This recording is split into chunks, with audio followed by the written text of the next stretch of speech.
Do you get scared sometimes? Yeah. I get scared sometimes. For me, a typical day starts pretty much like most of yours. A shower, a coffee, a decent breakfast, then I'm off to work. Upon arriving, I see my colleagues huddled around a water cooler, discussing how they thought the Warriors went on the weekend and who should get dropped for the match on Friday. Then I throw on my uniform, I grab my tools, and I head out to achieve the organisation's key objectives outlined in its strategic plan. Our boss has a clear plan to achieve the company's targets, and he's got a lot resting on the performance of me and my workmates. We know he's expecting a lot from us, because he said so this morning when I saw him on breakfast TV as I walked out the door. As we leave the office to start our first job, that's when I get scared. 32,000 people have come to watch me work, and they're not cheering for me, they're cheering for our competitors from across town. They watch my every move, hoping I slip up. One false move, and I'll be the butt of their jokes, the subject of social media's memes, and have people calling talkback radio questioning my ability, work ethic, and commitment to my country. You see, when I don't finish everything on my to-do list at work, the public get outraged and vent their anguish in a way that's hard to imagine when you have a normal office job. So imagine Monday morning, you get to work. 30,000 people are watching you type that first email, all waiting for you to make a typo, or waiting to ridicule you when you hit send without including that attachment. I love my job as a professional sportsman, but it can be a scary, lonely place. 30,000 people watching you, hoping you fail at your job. The thing that you do to keep a roof over your head, just like every other worker in the country. It took me a long time to come to terms with that, and one of the things that's helped is knowing that only I can control my destiny in those challenging situations. Until recently, I thought goal setting was about becoming the person, the thing, or image that you wanted to become. That the goal was the outcome of all the hard work, and all I ever heard from everyone was, it's about the process. But no one could show me what the process was. Goals shouldn't be things that we want that we're necessarily going to achieve. Goals should be things that we believe we're going to achieve because we want them. And from there, we put a process in place to do so. Decide, believe, become. Process, outcome. These 3 steps. This is my process. Since starting my professional cricket career in 2012 to the best part of 2015, I only ever focused on becoming. Being a great at the game, being the best. Whenever I struggled, everyone had a similar thing to say. Focus on the process, Ish, not the outcome.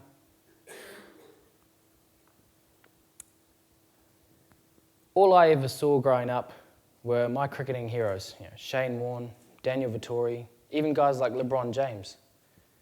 People who made being great look easy. All we got consumed in were highlight reels, games in which they succeeded. The outcome, the become. This was an end product of a process which took these greats years to master. It looked easy. So I felt like I could do it in 3 minutes too, right? Sign me up. It's an easy trap for a South Aucklander to fall into at 18 years old. A wise man once told me, if you're driving your car and all you can see is the final destination, the outcome, you'll crash. We have to focus on the journey, one step at a time. In this case, the road ahead. Another word for process, maybe? From this, I decided to find a process without any help, but through my own thoughts and desires and a bit of research. Decide. Dig deep. Listen to yourself. Realize what it is that you want from your life. Make a decision. Verbalize it in a way. I'm going to achieve this. I'm going to make this work. This is making a powerful decision which justifies belief in it actually occurring. If we verbalize, oh, I hope this works out. I'd like for this to happen. Wouldn't it be nice? We leave space for doubts and worry. Without that initial decision of deciding to become what it is that you exactly want, we leave ourselves space for disbelief. Believe. This is the most important aspect. This comes from you. If we don't believe in ourselves, who's going to believe in us for us? 20 years old, first test match in front of 30,000 people in Bangladesh. I had the backing and belief of my teammates, my coaches, my family, and my friends. But I had no belief in myself. Everyone around me was fitter, stronger, and let's face it, better. At least that was how I perceived it. Now, how could I possibly do well when all I ever told myself was, you're not good enough, you're not fit enough, what are you doing here? You don't belong. I didn't know what hard work was. The only job I had before this was pushing trolleys at New World Old Papatui. And for 2 years that followed, I accepted where I was. I didn't believe I could get fitter. I stopped getting selected for the national team. I started blaming my circumstances for things completely outside of my control. And my self-confidence was at an all-time low. Wow. I did that. I became what I verbalized to myself for so long. I was a product of my own doubts, worry. I believed in the negativity that I verbalized to myself on a daily basis. This was between me and only me. End of the 2015 season, I was bowling. The last ball, Canterbury needed 6 runs to win. One of my good mates was batting at the other end. I bowled that ball, and as soon as I knew it, sailed over my head, went for 6. We had lost. They had won the championship. They're celebrating, and I'm on my knees. And the only thing I could think to myself was, thank God that's over. This is a game that I love. I never wanted to feel that way on a cricket field again. Through this adversity, I realized that my perception of myself was completely in my control. So could I do the exact same thing with a positive mindset?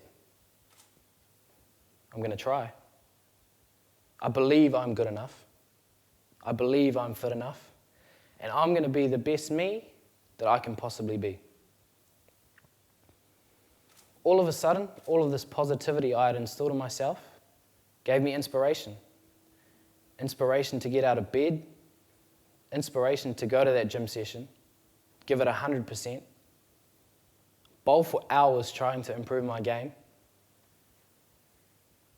I was enjoying putting the work in and loving the game just as I did when I was 12 years old playing cricket at the local park in Papatoa with all my mates. The harder I worked, the more I believed in my ability to do well. I gave myself a chance. All from a shift in mindset. All from believing what I regularly verbalized to myself. All of which I now realize is completely in my control. Become. When I played that first test match in front of 30,000 people in Bangladesh, all I ever wanted to do was dominate. Get a lot of wickets, be someone's hero. And I thought it would just come. Becoming great was just a thing to do as my become. That was being the best. My last match for New Zealand was earlier this year, 2 years down the track. Not 30,000 people this time, 45,000 people. 1 billion people watching at home on the TV set. The only thing that had changed, I was prepared. All the work had been done. I believed I was fit enough. I believed I was good enough. All I asked myself was, are you ready? Are you ready to compete? I said yes. All that was left to do was enjoy the moment. That is now my perception of becoming.